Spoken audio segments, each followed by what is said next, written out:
একটা জিনিস আপনাদের বুঝতে হবে, যেটা হলো আমাদের টার্গেট এই বিশ্বকাপ নয়, আমাদের টার্গেট হলো নেক্সট বিশ্বকাপ। এই ডায়লগটা কি আর আমরা এই ক্রিকেটের ইতিহাসে শুনতে পাবো? এই প্রশ্নটাই এই মুহূর্তে আমার মনে ঘোরাফেরা করছে। তার কারণ আমাদের প্রতিবেশী দেশ বাংলাদেশ, তাদেরকে কিন্তু বিশ্ব মঞ্চ থেকে লাথি মারলো আইসিসি, রীতিমতো তাদেরকে মানে অপমান করে বের করলো, এটা বলা যেতে পারে। তো বন্ধুরা, এই ভিডিওতে আমরা এই বিষয়টাই আলোচনা করব, যেখানে টি-20 বিশ্বকাপ 2026 থেকে বাংলাদেশকে রীতিমতো বের করে দেওয়া হলো। তো কেন, কি বৃত্তান্ত, কোথা থেকে এই ঘটনাটা শুরু হলো, আর এইভাবে শেষ কেনই বা হলো, সবটাই এই ভিডিওতে আলোচনা করব। অবশ্যই তোমরা ভিডিওটা শেষ পর্যন্ত দেখতে থাকো। আর তোমাদের কাছে একটা রিকোয়েস্ট, তোমরা যদি আমাদের চ্যানেলে প্রথমবারের জন্য এসে থাকো তাহলে চ্যানেলটাকে সাবস্ক্রাইব করে তার পাশের বেল আইকনটাকে অন করে দিও। তো চলো ভিডিওর মেন টপিকে যাওয়া যাক। এই জিনিসটা সূত্রপাত হয়েছিল অ্যাকচুয়ালি আইপিএল 2026-এর মিনি অকশন থেকে। এই গত মাসে যে অকশনটা হলো, যেখানে কলকাতা নাইট রাইডার্স দল 9.5 কোটি টাকা দিয়ে, বা ওই 9,20,00,000 এইরকম টাকা দিয়ে মুস্তাফিজুর রহমানকে তাদের দলে নিয়েছিল। আর তারপর থেকেই এই ভারতীয় ক্রিকেটের ইতিহাসে একটা জটলা সৃষ্টি হয়, যেখানে বলা হয় যে মুস্তাফিজুর রহমানকে কেন ভারতীয় ক্লাব, মানে যারা ফ্র্যাঞ্চাইজি আছে তারা খেলাবে, কেন তাকে সুযোগ দেবে। এই জিনিসটা এতটাই পরিস্থিতি খারাপে পৌঁছে যায় যে মোস্তাফিজুর রহমানকে দল থেকে বাধ্য হয় কেকেআর ম্যানেজমেন্ট, দল থেকে ছেড়ে দিতে বাধ্য হয় কেকেআর ম্যানেজমেন্ট। তো ঠিক তারপর থেকেই বাংলাদেশিরা বা বাংলাদেশের যারা ক্রিকেট প্রেমী আছে তারা এই বিষয়টা নিয়ে বিশাল আন্দোলন, মানে একটা কি না কি হয়ে গেছে, এইরকম একটা পরিস্থিতি সৃষ্টি করতে থাকে নতুন বাংলাদেশ, স্বাধীন বাংলাদেশের নাগরিকরা। যেখানে কেন মোস্তাফিজুর রহমানকে বাদ দেওয়া হলো আইপিএল থেকে, কেন তাকে ছেড়ে দেওয়া হলো। তারপর শোনা গেল যে তারা নাকি আইপিএল বয়কট করবে, এবং এমনটাও শোনা গেল যে তারা বিশ্বকাপ 2026-এর ম্যাচগুলো খেলতে ভারতে আসবে না, বাংলাদেশের যে সমস্ত খেলা আছে সেগুলো কোনো নিরপেক্ষ ভেন্যুতে করানো হোক।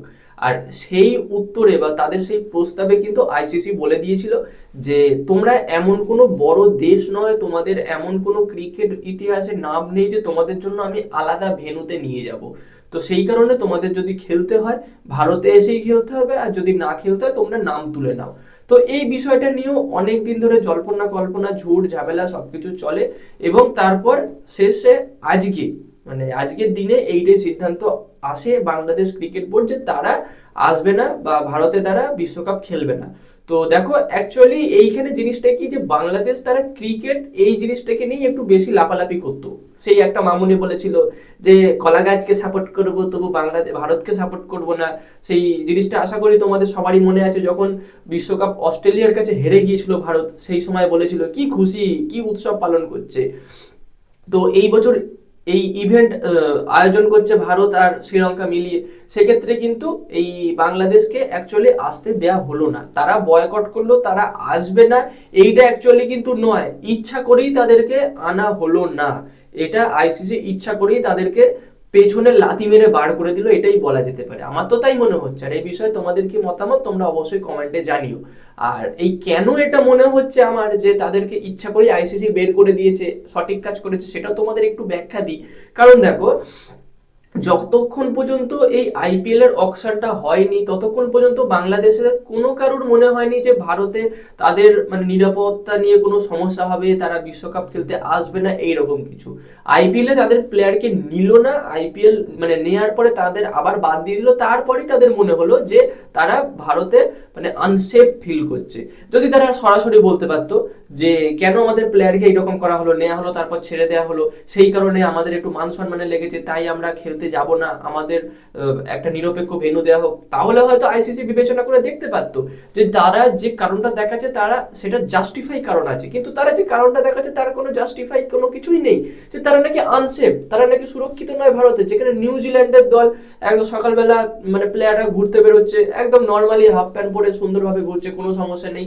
আইপিএল হচ্ছে যেটা মানে ওমেন্স প্রিমিয়ার লিগ হচ্ছে, সেখানে প্লেয়াররা ঘোরাফেরা করছে, কোনো সমস্যা নেই। সামান্য বাংলাদেশিরা নাকি আসবে, ওদের নাকি কেউ যা খুশি করে দিতে পারে। হ্যাঁ, তাদের একটা ভয় লাগতে পারে, কারণ তারা যেভাবে ভারতের পেছনে লেগে আছে, ভারতীয় নাগরিকদের মানে সোশ্যাল মিডিয়ায় যেসব পোস্টগুলো দেখি সেদিক থেকে দেখতে পেলে যে কোনো ভারতীয় নাগরিক তাদের কিছু না কিছু বলতেই পারে।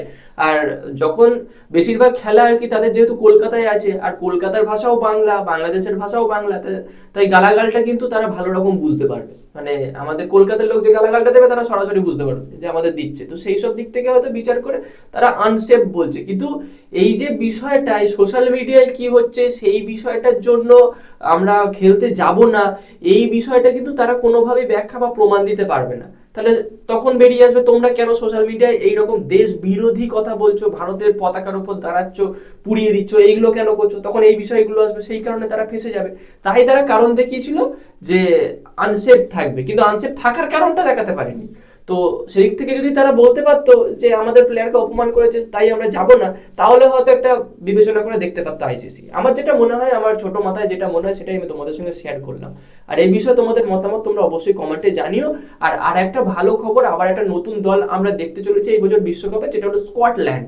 কারণ বাংলাদেশ চলে যাওয়ার পরে এবার যে দলটা সুযোগ পেল সেটা হলো স্কটল্যান্ড।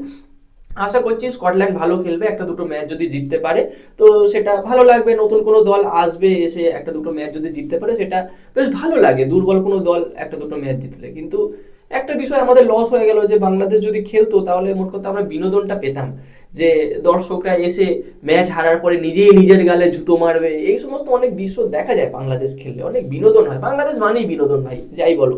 সোশ্যাল মিডিয়াতে বিভিন্ন রকম মানে পোস্ট আসবে, এই ওই তাই, এগুলো দেখতে ভালো লাগে, যেগুলো থেকে আমরা বঞ্চিত হয়ে যাব, আর কি করা যাবে।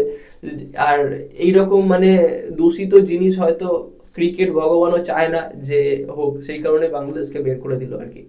তো গাইস, এই ছিল আজকের আপডেট। ভিডিওটা কেমন লাগলো কমেন্টে জানিও, আর এরকম খেলা সংক্রান্ত ভিডিও আরো পেতে চাইলে আমাদের চ্যানেলটাকে সাবস্ক্রাইব করে তার পাশে বেল আইকনটাকে অন করে দিও। তো গাইস, দেখা হচ্ছে পরবর্তী ভিডিওতে। Bye bye.